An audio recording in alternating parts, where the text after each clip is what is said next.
Oi pessoal, no vídeo de hoje a gente vai responder a principal dúvida sobre o tema inteligência artificial. Por que que ela dá tanto medo? Vamos descobrir? Então vem comigo e se joga!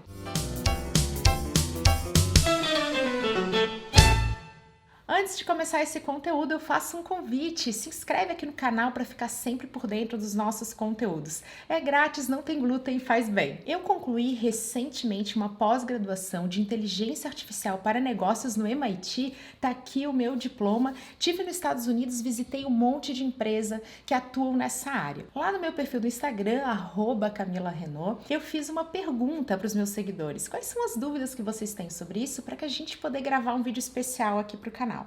A dúvida mais perguntada, principal, a campeã, foi: por que que eu tenho medo de inteligência artificial? Para a gente começar a responder, é importante definir o que é inteligência artificial. Artificial é fácil, é tudo aquilo que não é natural, mas inteligência é muito mais difícil de ser definido. Para a gente não ficar aqui um tempão discutindo o que é inteligência, a gente vai usar um conceito que é meio básico, de que inteligência é a capacidade de resolver problemas. Só que ela não é só lógica, ela pode ser criativa, musical, inteligência emocional e até mesmo aquela inteligência espacial no caso dos atletas. O John McCarthy, que é um dos fundadores desse campo de estudo, pioneiro da área, diz que inteligência artificial é toda forma de tecnologia que ainda não existe. A partir do momento que ela passa a existir, a gente não considera mais inteligência artificial. Esse conceito tem tudo a ver para que a gente possa entender por que inteligência artificial dá esse medo. O primeiro motivo para a gente ter medo é a ficção e o cinema. A gente está sempre bombardeado por vários enredos e roteiros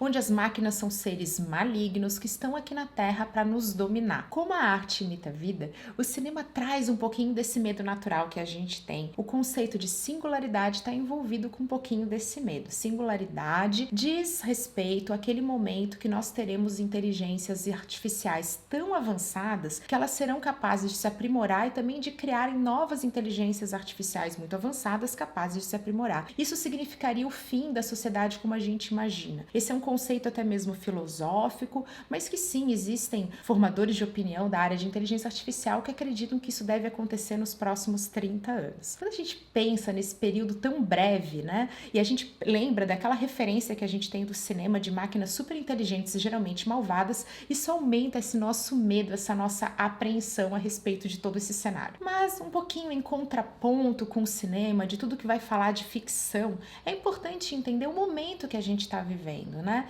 Então, por que a gente está vivendo a explosão, o surgimento de tantas formas de inteligência artificial e de aprendizado de máquina, machine learning? É porque nós vivemos um momento onde temos muitos dados. Big Data é o primeiro pilar para que a gente possa ter qualquer tipo de inteligência artificial. E vamos lembrar que isso também tem um efeito social, aquele que impacta a nossa vida. Se nós temos muitos dados, nós temos muito que aprender. E não é à toa que você que está me assistindo provavelmente sente algo que eu também sinto, que é um grande cansaço. O que sentido? Aquele cansaço de ter que aprender muito, de ter que acompanhar, de ter que correr contra o relógio o tempo todo na hora de aprender e assimilar um volume cada vez maior de informação.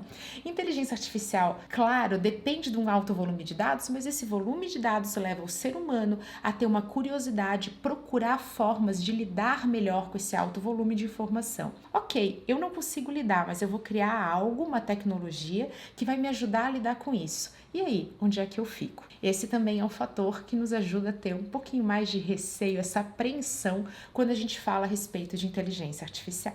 E já que a gente está falando de excesso de informação, como é que o ser humano aprende? Como é que ele lida com o excesso de informação? O ser humano aprende de forma linear.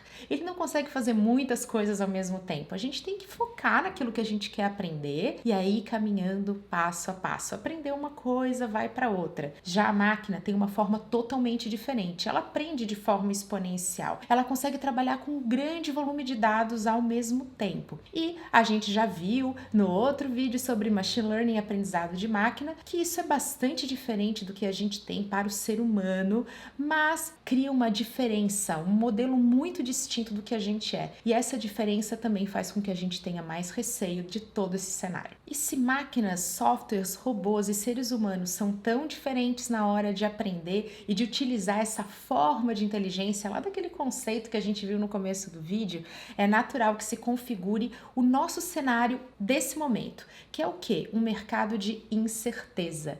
É difícil prever, a gente não sabe direito para onde vai, algumas coisas parecem maravilhosas e grandes expectativas são criadas, mas na hora da prática a gente não está caminhando para essa singularidade ainda, ela é uma previsão. Temos muitas oportunidades, que show, mas onde tem muita oportunidade tem também muito risco. E é por isso que daqui a pouquinho a gente já vai falar mais a respeito de ética, porque todo esse cenário reforça sim o nosso receio. Se a gente está falando de oportunidade e risco, é claro que a gente tem que falar a respeito do medo natural que o ser humano tem do desconhecido. Toda mudança vai nos afetar, nós seres humanos que temos emoções, que temos sentimentos, com essa sensação de desconforto. É um cenário bastante novo, né? A gente não sabe muito a respeito disso e a gente tende a ter bastante medo do desconhecido. Para piorar um pouquinho disso tudo, a gente tem pessoas da área com visões muito diferentes, como por exemplo Elon Musk, o homem de ferro da vida real, CEO da Tesla e da SpaceX, e Mark Zuckerberg,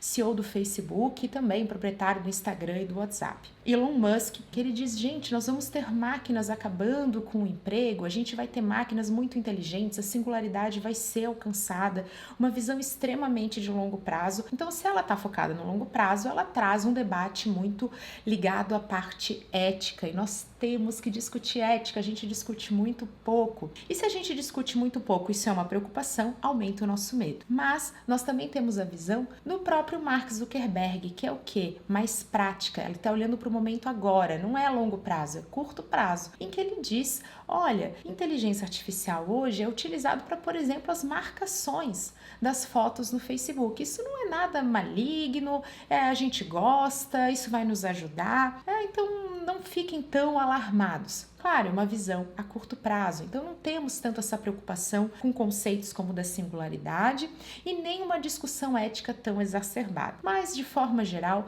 todos os pensadores, pessoas influentes dessa área, sabem que a discussão ética é muito importante. Porque todo mundo aqui utiliza redes sociais, por exemplo, né, fala em celulares, então sim, a gente, até no buscador tem inteligência artificial, então a gente já usa esse conceito no nosso dia a dia. Isso é um dos motivos para que a gente não pode ter esse tema tão longe, né, da nossa vida. A gente tem que entender um pouquinho mais sobre ele para diminuir esse medo do desconhecido e ter uma noção maior. Junto com isso, discutir ética. E é assim que eu pretendo terminar esse vídeo, com que todos estejam mais familiarizados do porquê que dá medo e com mais curiosidade para estudar cada vez mais a respeito desse tema que é presente da nossa vida. Até a próxima!